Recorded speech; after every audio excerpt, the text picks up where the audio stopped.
Let's talk about the game of basketball. Everybody wants to be a hooper.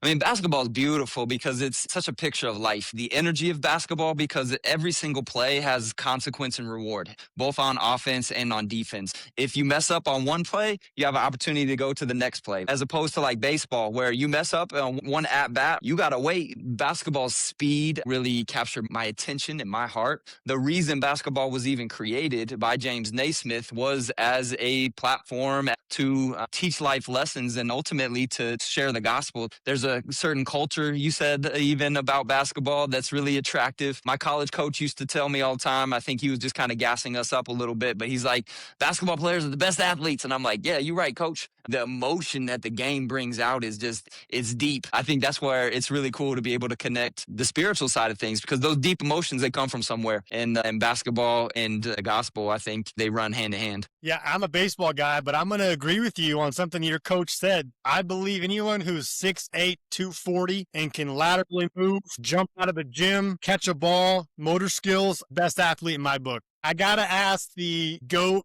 debate question that all hoopers talk about. Who's your GOAT in a game of basketball? I know I'm still in a bit of a minority. I know it's the LeBron Jordan question always, but my GOAT is Pete Maravich, because as an undersized, less athletic guy, like what he did with what he had was absolutely phenomenal. You mentioned it earlier when you were walking us through your journey. You talked about some struggles you had. Can you share with the younger generations, what did you learn from your own adversity, and what would you pass down to a younger athlete in the pressure of performance? I'd say my biggest issue with the game was my identity. The truth of the matter was I was fully wrapped up in I am a basketball player first and foremost. So that means if I'm scoring, I'm playing D, I'm doing things well, then I'm up. If I'm not, and things aren't going well, we're losing, whatever, then I'm low. So when my identity is riding on that roller coaster, it made it emotionally unstable in many ways. And it's not until later that you come back and you're like, why? Why was I like that? Why was I so wrapped up into that?